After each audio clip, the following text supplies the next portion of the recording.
Alléluia. L'esprit n'a pas d'âge.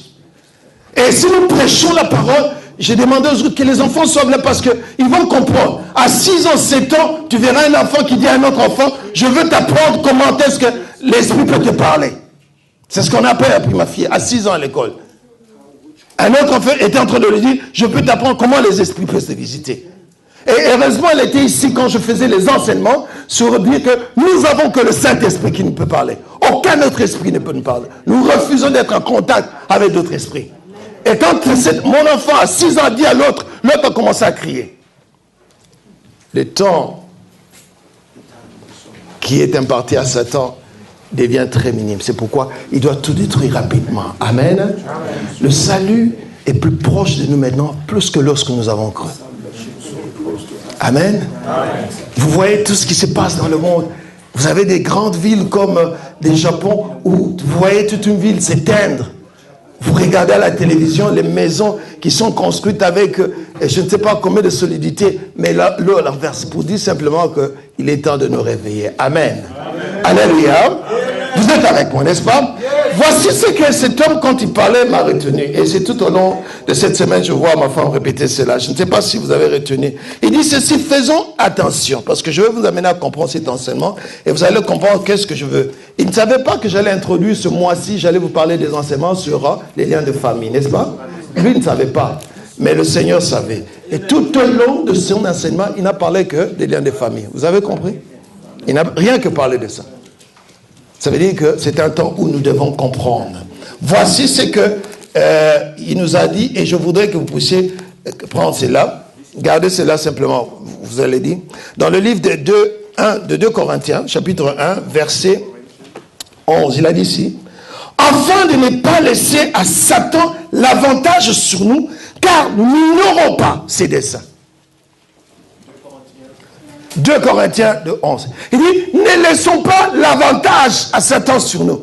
Parce que nous savons ce que Satan veut faire. Parce que dans la plupart des églises, où quand on enseigne, on dit, on donne trop d'importance. Mais je pense avec ces 3 jours, vous avez compris qu'il faut prendre au sérieux les œuvres de ténèbres, n'est-ce pas? Amen. Parce que quand tu veux combattre, même dans tout ce qui a adverse, basketball, dans tous les sports, tu dois connaître ce que ton ennemi est.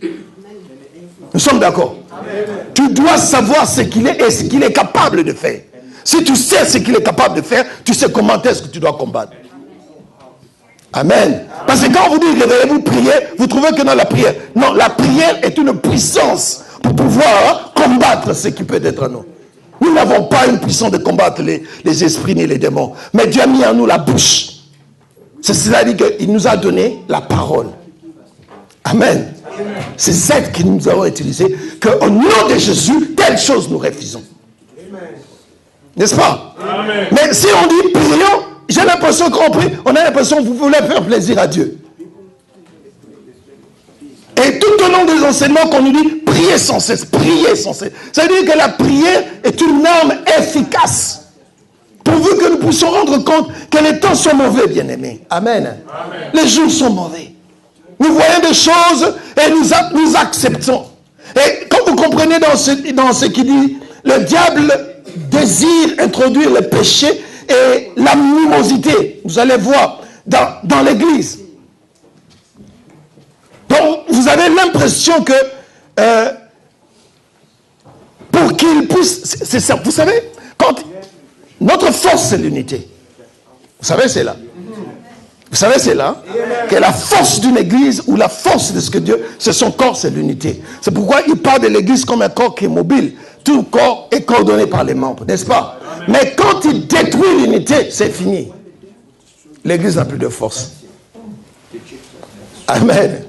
C'est pourquoi au lieu de regarder tel a fait tel, mais il faut voir ce qui agit derrière cela. Et combattre, nous pouvons combattre cela.